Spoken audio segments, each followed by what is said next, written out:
दिन काफी लंबी यात्रा के बाद सुबह 4 बजे मैं घर पहुंचा। पहुंचते ही दरवाजा खटखटाया तो पत्नी आशा में भरी नींद में आकर दरवाजा खोला और मेरे अंदर प्रवेश किए बिना ही पलटकर अंदर चली गई। मुझे चाय की तलब थी, उसने ये कहना था, पर कह नहीं पाया क्योंकि वो सोने जा चुकी थी। मैंने दरवाजा बंद किया और अंदर कमरे में आकर अपना सामान एक तरफ रख कपड़े बदलकर पलंग पर लेट गया। खुद से रसोई में जाकर चाय बनाने की इच्छा नहीं हुई। आशा बच्चों के साथ जाकर सो गई। ना उसने मुझसे कुछ पूछा, ना ही मैंने कुछ कहा। इस तरह हमारी मुलाकात अक्सर होती थी, या यूं कहें कि सप्ताह में 2-3 बार होती थी।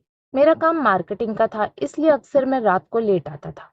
आशा भी इन चीजों की आदी हो चुकी थी, इसलिए उनिंदी आकर दरवाजा खोलती थी, फिर कमरे में जाकर सो जाती थी। आखिर उसे सुबह जल्दी भी उठना होता था।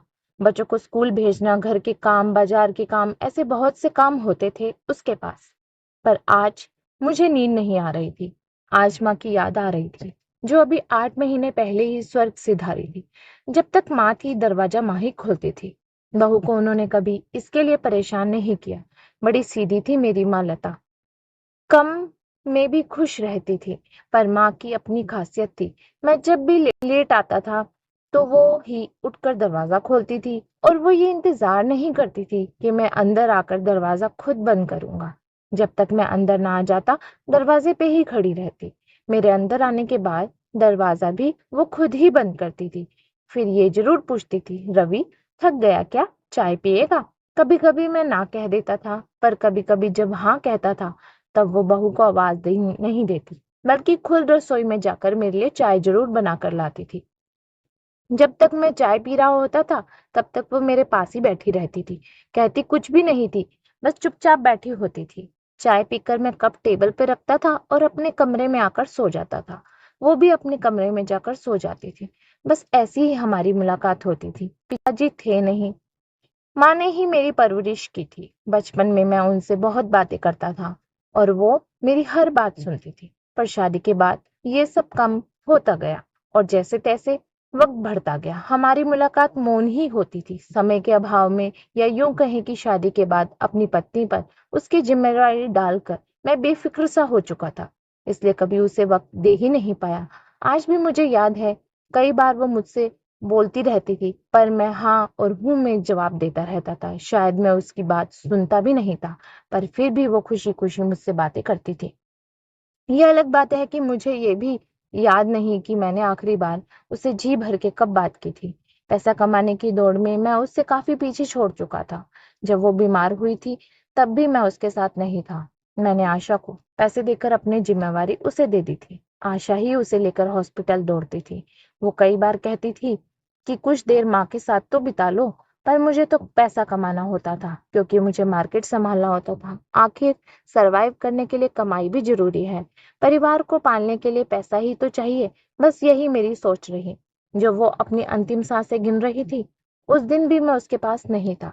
मैं किसी जरूरी मीटिंग में गया हुआ था। आशा ने वीडियो कॉल भी लगाया, लेकिन शायद माँ मुझसे बात करना चाहती थी, मुझे देखना चाहती थी, पर मैंने कॉल रिसीव ही नहीं किया। क्या करता, मीटिंग में जो था। मेरी भी अपनी मजबूरी थी। आखिर पैसा और प्रमोशन भी बहुत जरूरी है।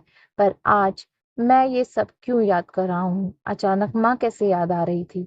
आज इतने दिनों बाद मैंने ट्रेन से सफर किया था, नहीं तो मैं बस से या कंपनी की कार से ही ट्रेवल करता हूँ।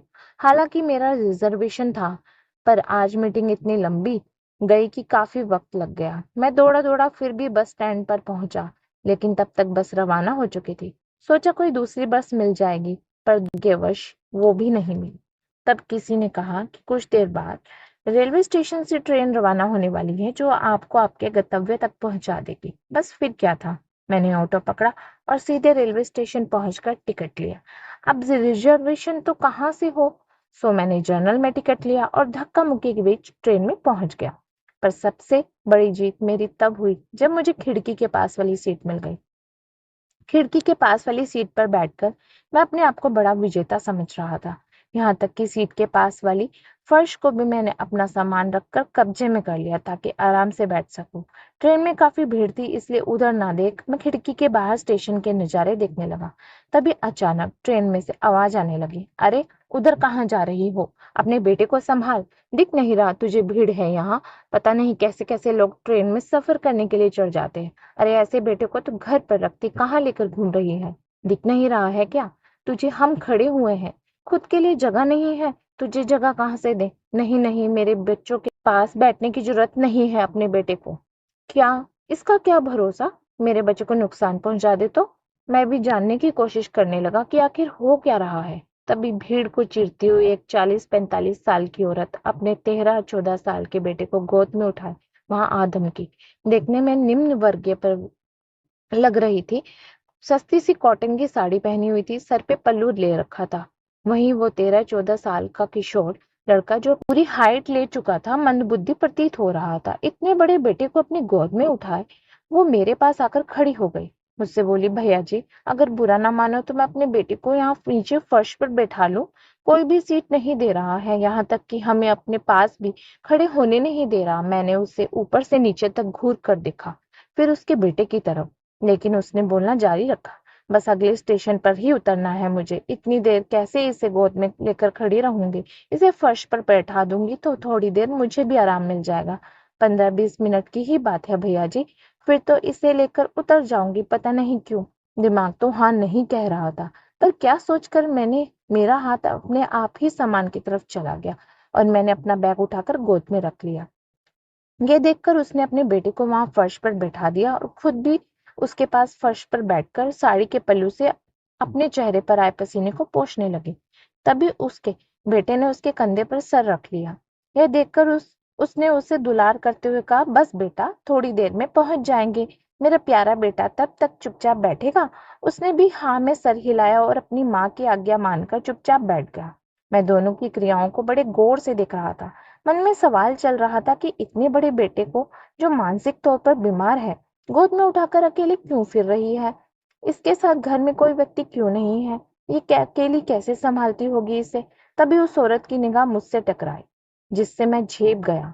मेरे मन में चल रहे सवालों को समझकर उसने कहा, ये मेरा बेटा है भैया जी, थोड़ा बीमार है पर किसी को परेशान नहीं करता। पर फिर भी पता नहीं क्यों लोग इसको देखकर डरते हैं, कहते हैं ये मंद बुद्धि है, इसे अपने पास नहीं बिठाते। तुम इसका इलाज क्यों नहीं कराती हो? अचानक मेरे मुंह से निकल गया। इतना पैसा कहाँ है भैया जी? हम तो रोज कमाते हैं तो खाते हैं, हमारे पास इलाज कराने के पैसे कहाँ? तो तुम्हारे साथ परिवार का कोई सदस्य क्यों नहीं है? इसे तुम अकेले ही संभाल रही हो? पता नहीं क्यों मैं भी सवाल पर सवाल किए जा रहा था। भैया जी कहने को तो पूरा परिवार है, सास जेठ जेठानी उनके बच्चे पति सब है, पर इसकी देखभाल के लिए कोई नहीं। शादी के पूरे 10 साल बाद हुआ था ये। वो 10 साल मैंने कैसे निकाले थे मेरा जी ही जानता है। बांझ बोल बोल कर दुनिया भर के ताने मारते थे उन लोगों ने, जीना मुहाल कर रखा था मेरा। पर मेरा पति मेरा साथ था।